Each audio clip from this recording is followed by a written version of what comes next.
Hello बच्चों, कैसे हैं आप लोग। उम्मीद है आप लोग बहुत अच्छे होंगे, फिट और फाइन होंगे। बच्चों, आज हम लोग क्या पढ़ने जा रहे हैं। आज हमारा टॉपिक क्या होने वाला है। तो बच्चों, आज हमारा टॉपिक होने वाला है क्लास 10th हिस्ट्री का चैप्टर नंबर 3, जिसका नाम है भूमंडलीकृत विश्व का बनना। ये अपने आप में एक ऐसा टॉपिक है ना बच्चों, जो कि आपके अंदर इतिहास में एक अलग तरह का इंटरेस्ट जागृत कर देने वाला है। आज आपको इतिहास में बहुत ज्यादा मजा आ जाने वाला है, क्योंकि ये चैप्टर वैसे वैसे टॉपिक को टच करने वाला है जो सचमुच आपको इतिहास को जानने में मदद करेगा। और आप सचमुच बताएं तो आपको कई सारी ऐसी ऐसी जानकारी आज मिलने वाली है जिससे आप रिलेट कर पाओगे, और आज की कहानी आपको बहुत ज्यादा मजेदार लगने वाली है। तो चलिए स्टार्ट करते हैं आज के चैप्टर को बहुत ही अच्छे से, एक नए अंदाज में, और समझते हैं कि हमारा चैप्टर हमसे क्या कहना चाहता है। तो सबसे पहले हम लोग को समझना होगा, इस टॉपिक की गहराई तक जाने के लिए सबसे पहले आपको इस चैप्टर को समझना होगा। हमारा हेडिंग हमसे क्या कहता है, चैप्टर का नेम क्या है, हम लोग क्या विशेषकर इस चैप्टर में पढ़ने वाले हैं। तो जब हम बात करते हैं हम अपने चैप्टर का, तो ये है भूमंडलीकृत विश्व का बनना। अब आपको सबसे पहले इस टर्म को समझो तो आपको समझ में आएगा कि ये टर्म हमसे क्या कहना चाहता है। ये टर्म में हमारे सामने है भूमंडलीकृत। अब देखो, जब हम भूमंडल की बात करते हैं मतलब हम जमीन की बात करते हैं। आप जानते हो कि हमारे पास टोटल 7 महादेश हैं, और ये सातों महादेश अलग अलग हैं, है ना। एशिया है, यूरोप है, अफ्रीका है, north America, south America, Australia और अंटार्कटिका। ये बिल्कुल अलग अलग हमें नजर आते हैं, लेकिन आज के समय में टेक्नोलॉजी ऐसी है बच्चों कि कैसे हम एक दूसरे से बहुत ज्यादा कनेक्टेड हैं। हम अपनी संस्कृति को उस तक पहुंचा रहे हैं, उसकी संस्कृति को हम जान रहे हैं। आज दुनिया में कहीं भी कोई इवेंट होता है तो यूट्यूब के जरिए इंफॉर्मेशन तुरंत हम तक पहुंच जाता है। क्यों? क्योंकि आज हम ये सारे जो भूमंडल है ये सब अलग अलग नहीं है, बल्कि हम सभी मिलकर के एक विश्व बन चुके हैं, है ना। हमारे बीच में संस्कृति इतना तेजी से फॉरवर्ड हो रहा है, हम इतना तेजी से हम एक दूसरे के बारे में जान रहे हैं कि हमें लगता ही नहीं है कि हम सब अलग अलग भूमंडल पे रह रहे हैं। हमें लगता है कि सारा भूमंडल एक साथ एक विश्व में एक ही जगह पे समा गया है।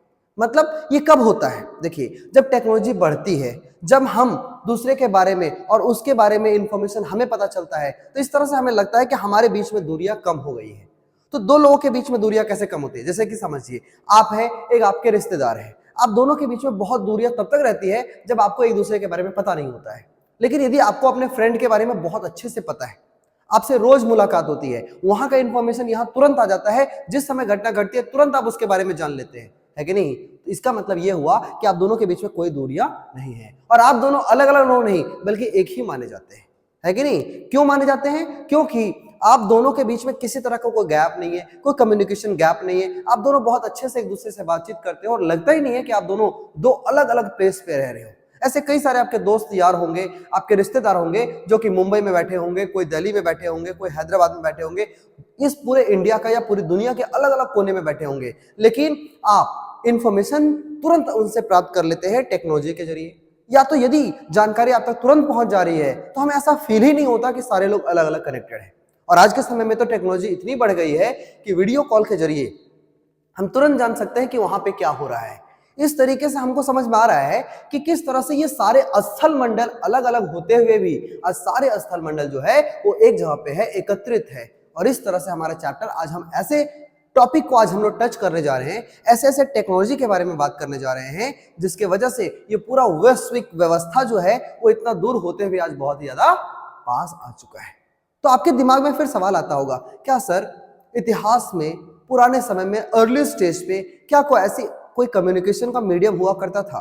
नहीं, कम्युनिकेशन के मीडियम बाद में आए, लेकिन पहले लोग बहुत ज्यादा यात्राएं किया करते थे, बहुत ज्यादा ट्रैवल किया करते थे। लोग आज भी करते हैं ट्रैवल, आज तो और ज्यादा फास्ट हो चुका है, लेकिन पहले ये ट्रैवल जो होता था वो बहुत ही स्लो था। लोग पैदल यात्राएं किया करते थे, पानी जहाजों पे किया करते थे, और इस तरह से एक स्थल मंडल का इंफॉर्मेशन दूसरे स्थल मंडल तक बहुत ही लेट से पहुंचता था। लेकिन फिर भी इस तरह से हमारे संस्कृतियों का आदान प्रदान हुआ, और हम अलग अलग स्थल मंडल पे होते हुए भी हम सभी एक बने। और कैसे आपको पता चलेगा कि अमेरिका की खोज कैसे होती है? अमेरिका की खोज होती है तो उसे आसानी से गुलाम कैसे बना जाता है। जब हम पहली बार किसी दूसरे प्लेस पे जाते हैं तो वहां पे कैसे कैसे बदलाव होते हैं, वहां से हम कुछ सीख के आते हैं, हमारी कुछ चीजें वहां के लोग जानते हैं। तो आइए समझते हैं और एक एक करके इस चैप्टर को भी समझ लेते हैं कि इसमें क्या क्या है। बेसिक इन्फॉर्मेशन आप सीख चुके हैं। अब आइए आते हैं हमारे सबसे पहले स्लाइड के ऊपर। तो देखिए, हमारा सबसे पहला है इस चैप्टर का सबसे पहला टॉपिक जो आप पढ़ेंगे वो है कि वैश्वीकरण क्या होता है। जब हम वैश्वीकरण पढ़ते हैं इसका मतलब पूरे विश्व का एक साथ आ जाना। अब पूरा विश्व में एक साथ कैसे आ सकता है? देखिए, जब हम काम की तलाश में, भोजन की तलाश में, कोई नई अपॉर्चुनिटी की तलाश में, या तो बीमारियों से बचने के लिए, या तो तरह तरह के किसी तरह के अकाल से बचने के लिए, ऐसे कुछ प्राकृतिक आपदाओं से बचने के लिए हम एक जगह से दूसरी जगह ट्रैवल करते हैं। और जब हम एक जगह से दूसरी जगह ट्रैवल करते हैं तो हमारी संस्कृति के बारे में उन्हें पता चलता है, उनकी संस्कृतियों को हम जानते हैं, और इस तरह से ये जो पूरा विश्व है वो एक साथ आ जाता है, और इस प्रक्रिया को ही क्या कहा जाता है? वैश्वीकरण कहा जाता है। इसका मतलब क्या हुआ? यह एक ऐसी विश्वव्यापी प्रक्रिया है, मतलब पूरा विश्व एक साथ आ जाता है जिसमें व्यापार का, काम का, पूंजी का, वस्तुओं का और बीमारियों का भी वैश्विक स्तर पर आवाजाही होता है। वैश्विक स्तर का मतलब यह हुआ कि हम विश्व लेवल पर अपना इंफॉर्मेशन उसे साझा करते हैं, उसका इंफॉर्मेशन हम जानते हैं, नई टेक्नोलॉजी जानते हैं, उनके कल्चर्स को समझते हैं, और इस तरीके से जब पूरा विश्व एक साथ आ जाता है तो इसे ही कहा जाता है वैश्वीकरण। आई होप समझ में आ गया होगा, है ना? तो इस तरीके से हम समझ रहे हैं कि जब पूरे दुनिया के अलग अलग देश जो हैं वो एक साथ मिलते हैं तो इसे वैश्वीकरण कहा जाता है। बच्चों, ये जो वैश्वीकरण होता है ये किनके द्वारा होता है? तो देखिए, जब भी कोई यात्री हो, व्यापारी हो या पुजारी हो, तीर्थ यात्री हो, ये सारे लोग एक जगह से दूसरी जगह पे सदियों पुराने समय से ही ये जो है सो एक जगह से दूसरी जगह ट्रैवल करते आए हैं। और इनका ट्रैवल करने का कारण क्या था? तो वो ज्ञान की तलाश में ऐसा करते थे। बहुत सारे लोगों ने ज्ञान के तलाश में किया। जैसे आप याद किए होंगे, चाइना से फाहियान आया था हमारे देश में। ऐसे कई सारे विदेशी लोग थे जो इंडिया को भ्रमण करना चाहते थे, यहाँ की यात्राएं करते थे, क्योंकि यहाँ का एजुकेशन सिस्टम बहुत ही अच्छा हुआ करता था, जिस वजह से ये यात्राएं संभव होता था। बहुत सारे लोग थे जो अवसर की तलाश में, काम की तलाश में, रोजगार की तलाश में यात्रा करते थे, कुछ आध्यात्मिक शांति के लिए, और उसके लिए इंडिया एक बहुत ही अच्छा जगह हुआ करता था जहां पर लोग आध्यात्मिक शांति के लिए आया करते थे और इस जगह को अपना बना लिए। तो इस तरह से उनकी, हमारी संस्कृति के बारे में उन्होंने जाना, जब वो यहाँ आए तो उनकी संस्कृति के बारे में हमने भी जाना। बच्चों, यहाँ पर जो लोग थे, कुछ कभी कभी लोग यातनापूर्ण जीवन से बचने के लिए या तो बीमारियों से बचने के लिए भी लोग ट्रैवल किया करते थे। अब यातनापूर्ण मतलब वहां के राजवंश में ऐसा कोई समस्या आ गया, अकाल पड़ गया, भूखमरी आ गई, बीमारी आ गई, तो उससे बचने के लिए भी लोग एक जगह से दूसरी जगह ट्रैवल किया करते थे, है ना?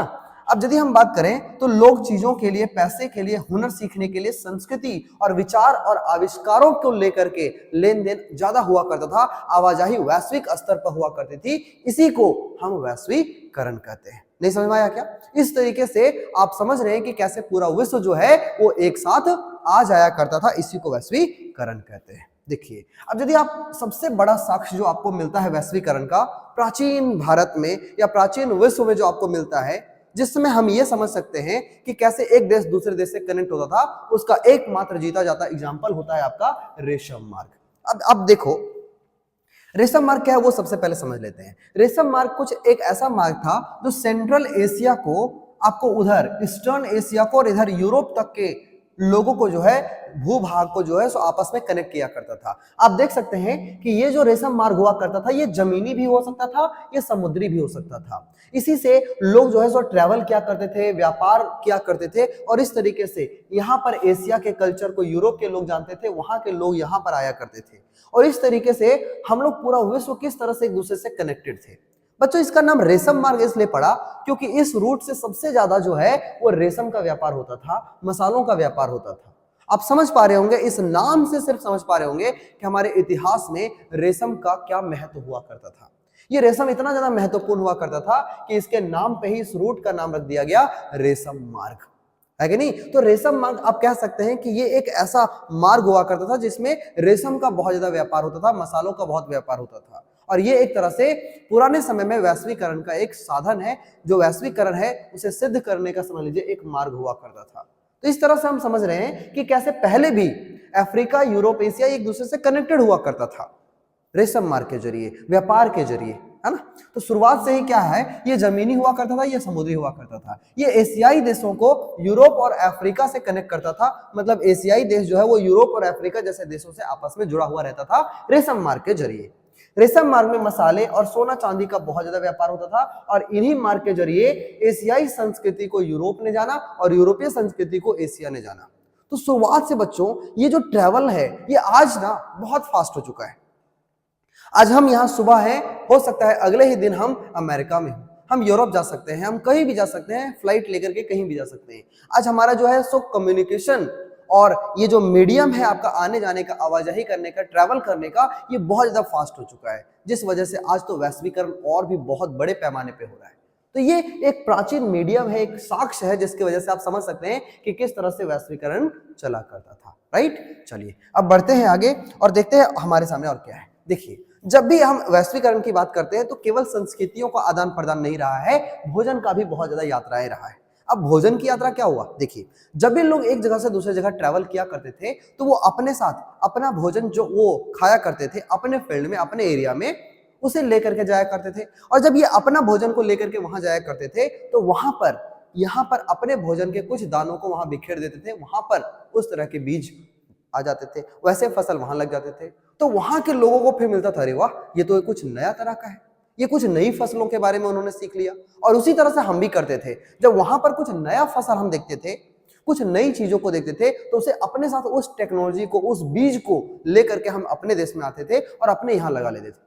तो आप समझ पा रहे हो कि किस तरह से ट्रैवल से ये सारी दुनिया एक दूसरे से कनेक्ट होती चली गई। संस्कृतियों का, भोजन का, व्यापार का, फसल का एक दूसरे के साथ लेन देन हुआ। और इस लेन देन से ही आज यदि हम अपने देश में बैठ करके चाउमीन खा रहे हैं तो इसका मतलब ये जरूरी नहीं है कि चाउमीन का जो आविष्कार है या जो सबसे पहले जो बनाया गया इसको, ये यहीं पे बनाया गया हो, कोई जरूरी नहीं है। आप जानते हो चाइना में चाउमीन, नूडल्स, चीन, चाय, इन सभी तरह के जो प्रोडक्ट्स हैं ये सारा चीन से शुरुआत हुआ, लेकिन धीरे धीरे लोगों के ट्रैवल से, उसके आवाजाही से, संस्कृतियों का आदान प्रदान से जो है सो आज हम चाय, नूडल्स, ये सभी तरह की चीजों को आज हम खाते हैं।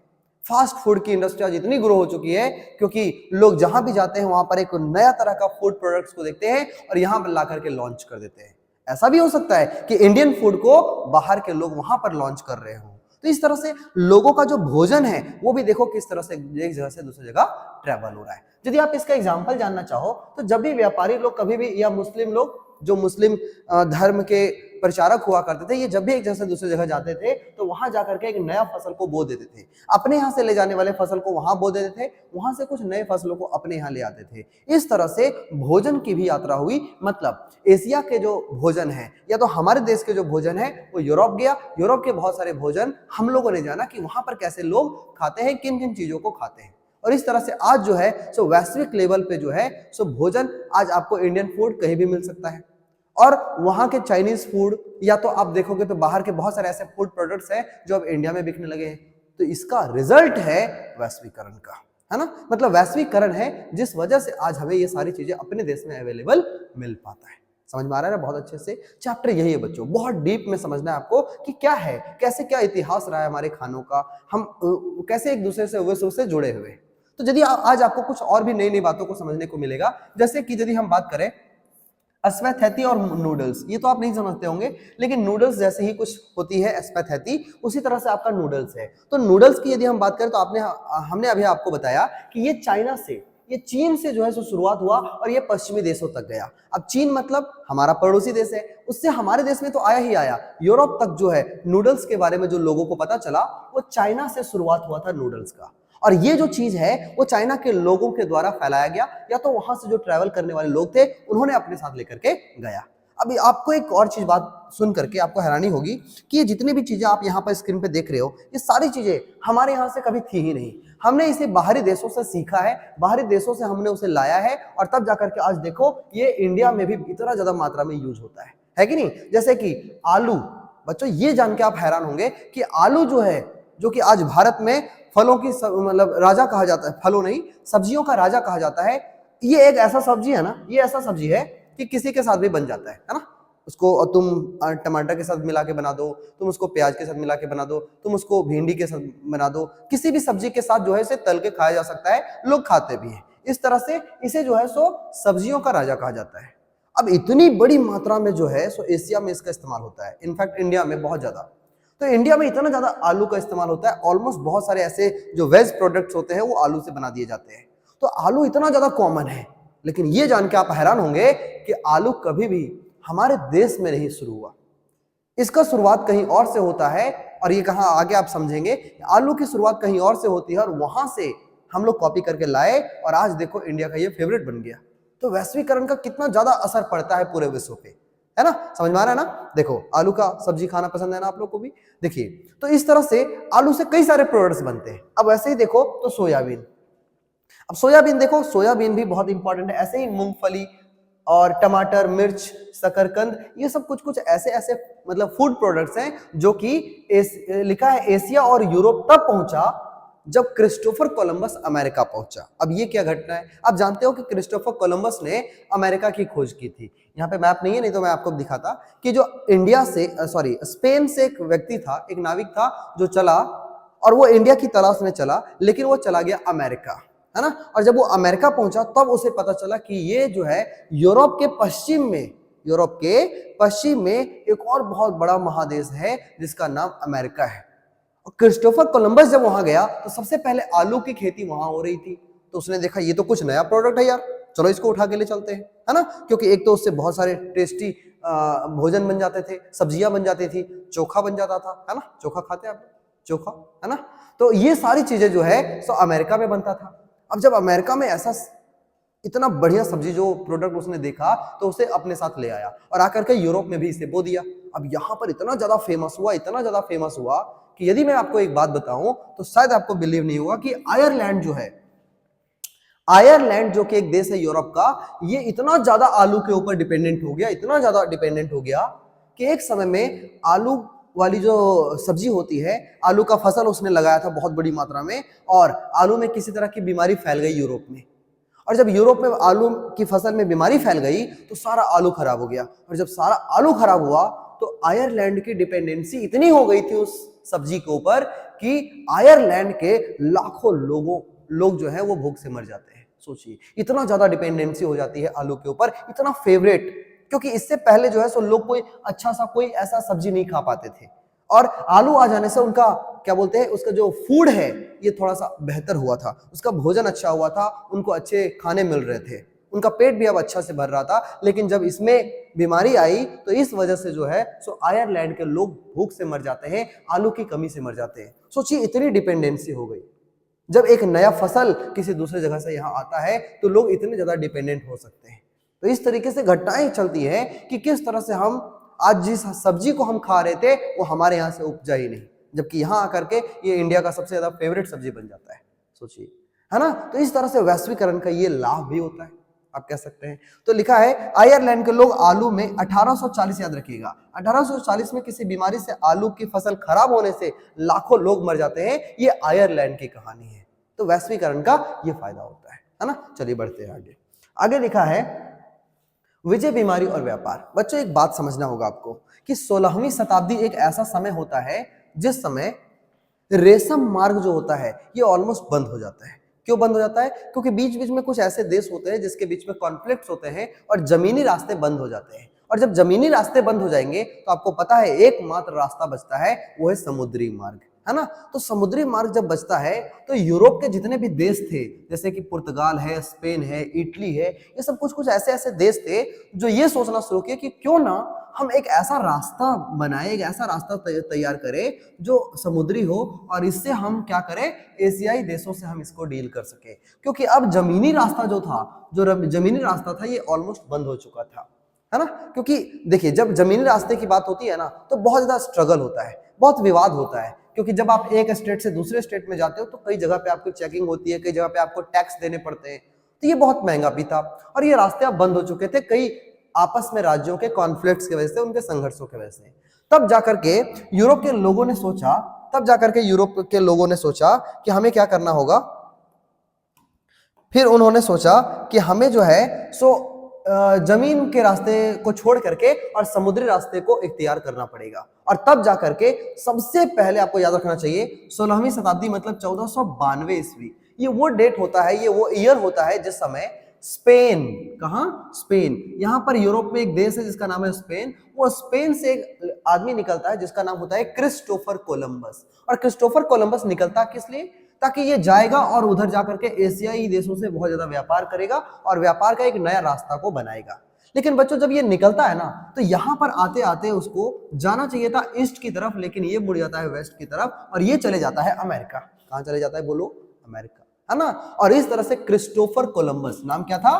क्रिस्टोफर क्रिस्टोफर कोलंबस, है ना। और इस तरीके से क्रिस्टोफर कोलंबस ने क्या कर दिया, तो उसने अमेरिका की खोज कर दी। फिर आप जानते हैं इसके कुछ ईयर बाद जो है सो ये जिसका नाम था वास्को डिगामा, आपने जरूर पढ़ा होगा वास्को डिगामा के बारे में। वास्को डिगामा जो है, 1 minute please, Vasco da Gama, Vasco da Gama ऐसा नाम होता है ना, डागामा, बाप रे कितना खतरनाक है ना। तो वास्को डागामा जो कि याद रखिएगा ये एक तरह से पुर्तगाली नाविक था। अब जब ये एक पुर्तगाली नाविक है तो पुर्तगाली नाविक होने की वजह से ये जो है सो सोचा कि ये आदमी तो फेल हो गया है ना, ये तो अमेरिका की खोज कर दी, मतलब इंडिया अभी भी बाकी है। अब देखो बच्चों, इंडिया जो है वो शुरुआत समय से ही मसालों के लिए बहुत फेमस रहा है। सबसे अच्छी क्वालिटी का जो मसाला होता था वो सबसे ज्यादा इंडिया में मिलता था। पुर्तगाल सोचा कि यदि ये जमीनी रास्ता बंद हो गया तो क्यों ना हम समुद्री रास्ते को खोजें। और पुर्तगाल का ये नाविक वास्को डगामा अपनी यात्रा को शुरू करता है और ऐसे ऐसे आते हुए अफ्रीका का ये जगह जिसको नाम है केप टाउन, है ना, इसका नाम है केप टाउन। तो यहाँ से सबसे पहले ये यहाँ से यहाँ रुका और यहाँ से होकर के फिर वो इस एरिया में आया और यहाँ से फिर वो इंडिया की तरफ गया। इस तरह से उसका पूरा जो रूट रहा है। लेकिन आपको बेसिक बात यह समझना है कि कैसे यूरोप के लोग अब नए नए तरह के रास्तों का इख्तियार कर रहे हैं। ये सोच रहे हैं कि हमें कुछ ऐसे समुद्री रास्ते मिल जाएं जिस वजह से हमारा व्यापार कंटिन्यू रहे। इस तरीके से आपको समझ में आया कि कैसे 16वीं शताब्दी में जो है तो यूरोपियों द्वारा अमेरिका का खोज कर लिया गया और इसी 16वीं शताब्दी में यूरोप के देशों द्वारा एशियाई देशों का रूट भी मालूम चल गया। इंडिया का एक्चुअली में रास्ता खोजा गया, है ना। हम लोग कहते हैं ना कि वास्को डिगामा के द्वारा भारत की खोज कर ली गई। अरे भारत की क्या खोज कर लिया जाएगा, भारत कहीं खो गया था क्या? बिल्कुल नहीं। ये जो है सो भारत जाने के समुद्री रास्ते का खोज कर लिया था। तो इस तरीके से आपको समझ में आया कि कैसे 16वीं शताब्दी में यूरोपियों द्वारा अमेरिका की खोज कर ली गई। अच्छा, इसके साथ साथ 16वीं शताब्दी से पहले क्या था, अब एक कहानी आप समझिए। इससे पहले क्या हुआ करता था कि हिंद महासागर से व्यापार में वस्तु, लोक, ज्ञान और परंपरा का आवागमन होता था। मतलब ये है, आप थोड़ा बेसिक बातों को सीखें तो आपको समझ में आएगा। 1 मिनट। 16वीं शताब्दी से पहले इसके मध्य में क्या हुआ कि यहाँ पर जो लोग हुआ करते थे वो हिंद महासागर में बहुत ज्यादा व्यापार चलता था। कैसे, देखिए 16वीं शताब्दी से पहले हिंद महासागर से व्यापार में वस्तु, लोक, ज्ञान और परंपरा का आवागमन होता था। यूरोपियों के आने से यह और ज्यादा तेज हो गया। मतलब यहाँ पर ये जो आपको हिंद महासागर वाला पार्ट दिख रहा है ना, ये सबसे ज्यादा समझ लीजिए कि आपका व्यापार के दृष्टिकोण से सबसे ज्यादा बिजी शेड्यूल हुआ करता था इसका। लेकिन अब तो ये अंग्रेज नहीं, पूरा यूरोपियन, है ना, ये पूरे यूरोपियों ने इस रूट को खोज लिया है। और जब इन्होंने इस रूट को खोज लिया है तो अब क्या बात हो गई जानते हो? अब ये हो गया कि यूरोप के लोग भी जो है सब इंडिया आने लगे। और जब यूरोप के लोग इंडिया आने लगे तो अब ये रूट जो है और ज्यादा बिजी हो गया। मतलब और सबसे ज्यादा सेंटर, सबसे बड़ा सेंटर कौन बनता है? तो हमारा भारतीय उपमहाद्वीप, ये सेंटर बनता है। और जब भी सेंटर होता है बच्चों तो उसको बहुत फायदा होता है। जैसे कि मैं आपको एक एग्जांपल बताता हूं। देखो, जब भी तुम कभी ट्रैवल करने जाते हो, मान लेते हैं आप ए स्थान से शुरू करते हो और आपको सी पर जाना है, तो आप जानते हो कि जाते जाते जाते आदमी थक ही जाता है ना। और जब थकता है ना तो वो बीच में एक जगह पे होल्ड करता है। और आपको ध्यान होना चाहिए, आप कभी देखिएगा कि आप जब भी जाते हो तो बीच में कुछ ऐसा इलाका हो, ऐसा कोई एरिया हो, ऐसा कोई शहर हो जहां पे लोग रुकते हैं, ठहरते हैं। क्यों ठहरते हैं? क्योंकि ये बीचों बीच में आता है। और बीचों बीच में होने का इसे फायदा ये मिलता है कि ज्यादातर लोग जो है सो यही ठहर लेते हैं। और धीरे धीरे ये जो शहर है इतना फेमस हो जाता है कि लोग अब सीधा वहीं रुकते हैं। सब जानते हैं कि ये जो है सो अब धीरे धीरे समझ लीजिए कि टूरिस्ट के लिए या तो उधर से ट्रैवल करते हुए आदमी के लिए ही ये फेमस होता है। सब लोग सोचते हैं कि वहीं जाके रुकेंगे। नहीं समझ में आया? तो इस तरह से सारे लोग जो भी यहाँ से ट्रैवल होता था, चाहे वो आपका इधर दक्षिण पूर्व एशिया से हो या तो यहाँ यूरोप से हो, ये सेंटर में आता था हमारा भारतीय उपमहाद्वीप। और इसका फायदा भारतीयों को बहुत अच्छे से मिलता है कि नहीं? तो बिजनेस बहुत तेजी से बढ़ा और बीचों बीच में इसके होने की वजह से इसको बहुत बेनिफिट होता था। आगे बात ये है, अब देखो ध्यान से, आज का आपको देखना होगा कि ये पेरू जो कि आपका साउथ अमेरिका में आता है और मेक्सिको जो कि नॉर्थ अमेरिका में आता है, ये दो ऐसे जगह रहे हैं जहां से मिलने वाले कीमती धातुओं का, देखिए यहां से व्यापार होता था कहां? यूरोप में, है ना। मतलब यहां से बहुत ज्यादा व्यापार यूरोप के लोगों के साथ हुआ करता था। तो जब इनका बहुत ज्यादा व्यापार यहां हुआ तो जाहिर सी बात है सोना चांदी वगैरह से बहुत ज्यादा व्यापार हुआ और इस वजह से यहाँ का जो संपत्ति है वो बहुत तेजी से बढ़ा। अब बच्चों आपको समझ आना चाहिए कि पैसे कभी एक जगह पे रहते नहीं है, ये मूव करने वाली चीजें हैं। तो जब यहाँ का ढेर सारा पैसा यहाँ गया, जब इसका पैसा ढेर सारा यहाँ गया, तो यहाँ की संपदा बहुत तेजी से बढ़ी, और जब यहाँ की संपदा बहुत सारी बढ़ी तो यहाँ के लोग भी अब अपने बिजनेस को इस वाले एरिया में फैलाना शुरू किया, और इस तरह से इन दोनों जगहों से इतना संपत्ति यहाँ गया, इतना संपत्ति गया कि इसको, इस वाले एरिया को जो है सो इसे एल डोराडो का शहर कहा गया। एल डोराडो जिसे सोने का शहर कहा गया। अब ये एल डोराडो की अपनी एक कहानी है बच्चों। इसके बारे में एक कहानी चलता है कि ये एक ऐसा काल्पनिक शहर हुआ करता था जो कि पूरी तरह से सोने से बना हुआ था, है कि नहीं। हालांकि ये काल्पनिक है, इसमें वास्तविकता की अभी तक कोई गारंटी नहीं है। इसका मतलब ये है कि यहाँ पर इतना ज्यादा, मतलब समझ लीजिए इतना बिजनेस हुआ इनके साथ, सोने से चांदी से व्यापार इतना ज्यादा हुआ कि यहाँ से बहुत बड़ी संपत्ति जो है सो यहाँ गई। इसीलिए यहाँ के लोग मानने लगे कि सचमुच यहाँ पर एल डोराडो है। एल डोराडो बोले ना, एक काल्पनिक शहर हुआ करता था। तो इस तरीके से जो है यहाँ से जाने वाली संपत्ति ने यहाँ की संपत्ति बढ़ाई, और यहाँ की संपत्ति ने पूरे वैश्विक लेवल पे जो है वो संपत्ति बढ़ाई। तो इस तरह से वैश्वीकरण का फायदा ये होता है कि एक जगह पे यदि समृद्धि आती है तो उसका असर बाकी दूसरे देशों में भी हमें दिखाई देने लगता है। आई होप समझ में आ रहा होगा बहुत बढ़िया से। चलिए अब हमारा अगला टॉपिक है, हमें आगे ये सीखना है कि किस तरह से बच्चों यहाँ पर आपको एक नई कहानी सीखने को मिलेगा, तो इसको थोड़ा ध्यान से आप सीखिए। ये कहानी है अमेरिका के ऊपर कब्जा करने की। अब इसको आप ध्यान से सीखिए, एक बार मैं आपको समझा देता हूं। देखिए, जब यूरोप में, आपको याद होगा 16वीं शताब्दी, यूरोप के लोगों ने अमेरिका और एशियाई देशों के रास्ते को खोज कर लिया था, है ना। तो 16वीं शताब्दी के मध्य में, 16वीं शताब्दी के मध्य में यहाँ से पुर्तगाल के लोग और स्पेनिश लोग, स्पेन के लोग, यही दो ऐसे देश हुआ करते थे जिन्होंने रास्ते को इख्तियार किया था। तो ये दोनों देशों ने सबसे पहले, देखिए, जब क्रिस्टोफर कोलंबस यहाँ आया था, ध्यान से समझना है, जब क्रिस्टोफर कोलंबस यहाँ आया था तो उसे पहली बार पता चला कि यहाँ पर इधर जो है, क्योंकि देखिए ये तीन ऐसे आपको मिलेंगे, ये सारे लैंड्स ऐसे मिलेंगे जैसे एशिया हो गया, यूरोप हो गया, अफ्रीका हो गया, ऑस्ट्रेलिया होगा। इनके बारे में ना लोगों को पता था कि ये सारे लैंड एक जगह है, लेकिन किसी को ये नहीं पता था कि इधर आपका अमेरिका और साउथ अमेरिका जैसा भी कोई देश है, कोई बहुत बड़ा लैंड है, कोई एक महादेश है। लेकिन जब क्रिस्टोफर कोलंबस यहां पहुंच गया तब उसको पता चला कि इधर भी एक बहुत बड़ा महादेश है। अब बच्चों, एक बहुत हैरान करने वाली बात है कि इतने समय तक जो है सो अमेरिका जो है वो बाकी दुनिया से एकदम कट ऑफ था। उसे भी पता नहीं था, ना तो इन्हें पता है कि उधर कोई लैंड है, ना तो उन्हें पता है कि इधर कोई लैंड है, क्योंकि अभी वो समय है जब नावों का आविष्कार हो रहा है और लोग एक जगह से दूसरी जगह निकल रहे हैं ट्रैवल करने के लिए। तो सोचो कि जब इन्हें भी पता नहीं है कि उधर कौन है, इधर इसको नहीं पता कि इधर कौन है, तो पहली बार क्रिस्टोफर कोलंबस यहाँ आया, और यहां से आने के बाद जब वापस गया तो पूरे यूरोप में हल्ला हो गया कि इधर जो है, इधर भी एक बहुत बड़ा जमीन का टुकड़ा है जिसे अमेरिका कहा जाता है, और वहां की जो मिट्टी है वो बहुत उपजाऊ है कि नहीं। और इस वजह से क्या हुआ, यहाँ से पुर्तगाल के और स्पेन के ये दोनों जगह के जो सैनिक हैं वो यहाँ पर आ गए, सैनिकों के साथ आया और आ करके जो है तो यहाँ के लोगों को कब्जा कर लेगा। बच्चों, जब ये यहाँ से यहाँ आए थे उस समय अपने साथ हथियार लेके आए थे, लेकिन मेन बेचारों को पहले कभी देखा नहीं हथियार, है ना। उन लोग आके पूछ रहे हैं what is this, what is this. तो ये लोग कह रहे हैं देख रहा है क्या है, एक बार शूट कर दिया, सामने वाला मर गया, बोला देखो क्या है ना। तो इस तरीके से बंदूक की नोक पे जो है सो इसे जो है सो गुलाम बनाना शुरू कर दिया इन लोग। लेकिन बच्चों, एक और बात हो गई, वैश्वीकरण का नुकसान भी होता है कि नहीं। देखो कैसे नुकसान होता है, जब यहाँ के लोग यहाँ गए ना तो इसको जीतना बहुत आसान हो गया। अब इसको जीतना आसान कैसे हुआ वो समझिए। जब यहाँ के सैनिक यहाँ आए ना तो वो सिर्फ अपने साथ सैनिक ही नहीं लाए, बल्कि अपने साथ एक बीमारी ले आए जो कि एक समय में यहाँ बहुत तहलका मचा दिया था, है ना। एकदम बहुत सारे लोग मरे थे उसकी वजह से, और उस बीमारी का नाम था चेचक। क्या नाम था? चेचक। और इस चेचक नाम की बीमारी को जब लेकर के उन्होंने यहाँ आया, इनके अंदर ऑलरेडी पहले से था, है ना, उससे वो बचे, कुछ लोग बचे कुछ मरे।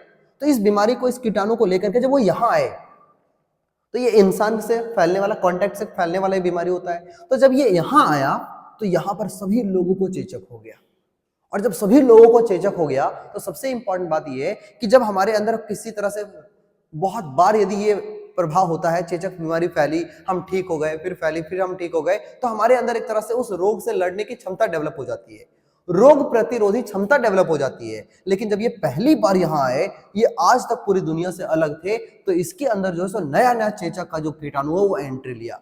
और जब नया नया चेचक की एंट्री हुई तो यहाँ पर जो अमेरिका के लोग हैं, वो अमेरिका के लोग जो है वो इस चेचक के कीटाणु की वजह से जो है सो ज्यादातर लोग मारे गए। सब साफ है ना, समझ में आया? मतलब यहां से जब चेचक का बीमारी आया, देखो सैनिक आया तो ठीक है, अपने साथ हथियार भी लाया था कि नहीं मानेगा तो सबको साफ कर देंगे हथियार से। लेकिन जैसे आया चेचक की बीमारी की वजह से ज्यादातर लोग बीमार पड़ गए और सारे मारे गए, ज्यादातर। तो सोचो जब वैश्वीकरण हुआ तो बीमारियों का भी लेन देन होता है एक जगह से दूसरी जगह, और इन बीमारियों के लेन देन में पूरा अमेरिका बहुत ही आसानी से सब साफ हो गए और इसे बहुत ही आसानी से गुलाम बना लिया गया, है ना। और ये कहानी थी अमेरिका के गुलाम बनाने का। इसके साथ साथ आपको एक बात और समझना होगा कि यही वो समय था जिस समय यूरोप में ना, यही वो समय था जिसमें यूरोप में बहुत ज्यादा धार्मिक टकराव चल रहा था, जाति को लेकर के, क्षेत्र को आधार पे, ऊंच नीच, बहुत सारा प्रॉब्लम था। यहाँ पे धार्मिक टकराव अपने चरम पे था। ऐसे समय में जब ये अशांत इलाका रह गया तो लोग शांति को लेकर के ये जो है सब बहुत सारा लोग जो है वो कहाँ आ गए, अमेरिका आ गए, क्योंकि ऑलरेडी अमेरिका खाली पड़ा हुआ था। तो बहुत सारे यूरोपियंस यहाँ आए और यहाँ आने के बाद ऐसा नहीं था कि खुद काम कर रहे थे, नो, इन लोग जो है खुद काम नहीं कर रहा था। इन लोग बोला रे नहीं नहीं नहीं, हम का ये काम करें, हम तो मालिक हैं, है ना। और ये यहाँ आया और आकर के पूरे इलाके पे कब्जा किया, और कब्जा करने के बाद अफ्रीका से सस्ते सस्ते नौकर, सस्ते सस्ते मजदूरों को ले जाकर के यहाँ पे खूब खेती कराया, है ना। और वो जो खेती था वो किसका किसका खेती था, तो कपास का और चीनी का, इसका खूब खेती कराया। और सारा खेती करवाने के बाद ये सारा सप्लाई कर दिया वापस यूरोप, क्योंकि यूरोप के लोगों को तो चाहिए था, यूरोप के लोगों को तो चाहिए था, यहाँ पे खेती बहुत कम हो रही थी उस समय, तो यहाँ के लोगों को कपास चाहिए था, यहाँ के लोगों को चीनी चाहिए था। तो ये सब चीज यही के लोग यहाँ आए, पहले सारे तो नहीं आए होंगे ना, कुछ कुछ परेशान लोग यहाँ आए, और यहाँ पर आने के बाद इनको ले जाकर के मजदूरों से खेती करवाया। खेती करवाने के बाद जो प्रोडक्ट निकला उसको वापस यूरोप भेज दिया। इस तरह से यूरोप में भी धीरे धीरे स्थितियां सुधरने लगी, यहाँ के लोगों को यहाँ मजदूर बना करके काम करवा करके, और इस तरह से यूरोप में अब कपास और चीनी बहुत अच्छी मात्रा में होना शुरू हो चुका है ना। अब बच्चे एक कहानी और समझना, देखिए आपको अभी भी हमने बताया कि इंडिया जो था वो इस पूरे व्यापार का सेंट्रल पॉइंट हुआ करता था, है ना। हमारा स्थिति बहुत अच्छी हुआ करती थी पहले, इसलिए क्योंकि जितने भी व्यापार होते थे वो हमारा ये जो है वो सेंटर में हुआ करता था। अच्छा, चीनी और कपास का एक इंडिया और एक चाइना बहुत बड़ा मार्केट हुआ करता था, है ना। मतलब चाइना भी और इंडिया भी, मतलब यूरोप में जितना भी माल जाता था वो सब या तो चाइना से या तो इंडिया से जा रहा है। अब जब चाइना या इंडिया से जा रहा है, लेकिन कुछ समय के बाद क्या हुआ, चाइना जो है सब पूरी दुनिया से अपना रिश्ता को बंद कर दिया, पूरे दुनिया से किसी तरह के कोई संबंध नहीं, एकदम कट ऑफ हो गया। बोला नहीं, हम अपने मार्केट को हम अपने तरीके से चलाएंगे और हम अपने देश के अंदर ही सब कुछ सर्कुलेट करेंगे, हम बाहरी देशों से किसी तरह का कोई संपर्क नहीं रखेंगे। और इस तरीके से एक बहुत बड़ी घटना होती है कि चाइना का यूरोप के साथ जैसे ही ये रिलेशन ठप पड़ता है, हम भारत के जो लोग हैं ये यहाँ के डिमांड को पूरा नहीं कर पाते हैं, चीनी के, कपास के, गन्ना के, हम डिमांड को पूरा नहीं कर पाते हैं। और जब हम डिमांड पूरा नहीं कर पाते हैं तब आपको पता है यहाँ से चीजें जाना शुरू हो चुकी है। तो अब जो मार्केट है ना वो हमारा एशिया वाले पार्ट से खिसक करके और सारा जो माल है वो यहाँ आने लगा, और यूरोप जो है वो वैश्विक व्यापार का केंद्र बन जाता है। बच्चों समझ में आया ना बात? पहले ये केंद्र हुआ करता था, लेकिन इसके धोखा दे देने की वजह से हम सप्लाई नहीं कर पाए, और इधर से भी सारा माल जा रहा है, यहां से भी आ रहा है, तो अब यूरोप से पूरा विश्व खरीद रहा है। और जब पूरा विश्व यूरोप से खरीद रहा है तो पूरे वैश्विक मार्केट का जो केंद्र है ये आपका यूरोप बन जाता है। कौन बन जाता है बोलो? यूरोप बन जाता है कि नहीं? और इस तरह से आप देखें कि किस तरह से व्यापार में भी प्रॉब्लम शुरू हो जाता है। तो इस तरह से वैश्वीकरण जब हम बात करते हैं तो वैश्वीकरण के यदि फायदे हैं तो उसके नुकसान भी हैं। नुकसान बीमारियों का आवाजाही, व्यापार किस तरह से एक जगह से दूसरी जगह शिफ्ट करता है, ये आप बहुत अच्छे से यहाँ समझ पा रहे होंगे, है ना। तो ये थी हमारी कहानी, और इस तरीके से आप पूरा पढ़ लीजिएगा, यही सब चीजें यहाँ पे लिखी गई हैं। तो बच्चों आज की कहानी हमारा यहाँ पे खत्म करते हैं। आज आपने बहुत कुछ सीखा है, वैश्वीकरण के प्रभाव सीखा है, कितना बढ़िया यूरोप जो है बहुत ही आसानी से गुलाम बन गया, इस तमाम चीजों को आपने सीखा है। चलिए तो मिलते हैं अगले क्लास में, फिर से इसी को आगे कंटिन्यू करेंगे और बहुत ही डीपली स्टडी करेंगे इस चैप्टर को। बहुत मजा आने वाला है आपको, तो जुड़े रहिएगा हमारे साथ, और जुड़े रहिए हमारे साथ। हमारा यदि आपको अच्छा लगा इस चैप्टर को पढ़ करके, यदि हमसे जुड़ करके आपको अच्छा लग रहा है तो इस चैनल को अभी सब्सक्राइब कर लीजिए और बेल आइकन को भी ऑन कर लीजिए ताकि आपको नोटिफिकेशन मिल जाए, है ना। तो चलिए मिलते हैं अगले क्लास में, तब तक पढ़ते रहिए, सीखते रहिए, समझते रहिए और जुड़े रहिए गुरुकुल साथी के साथ। चलिए बच्चों, तो मिलते हैं कल, तब तक के लिए थैंक यू वेरी मच। जय हिंद।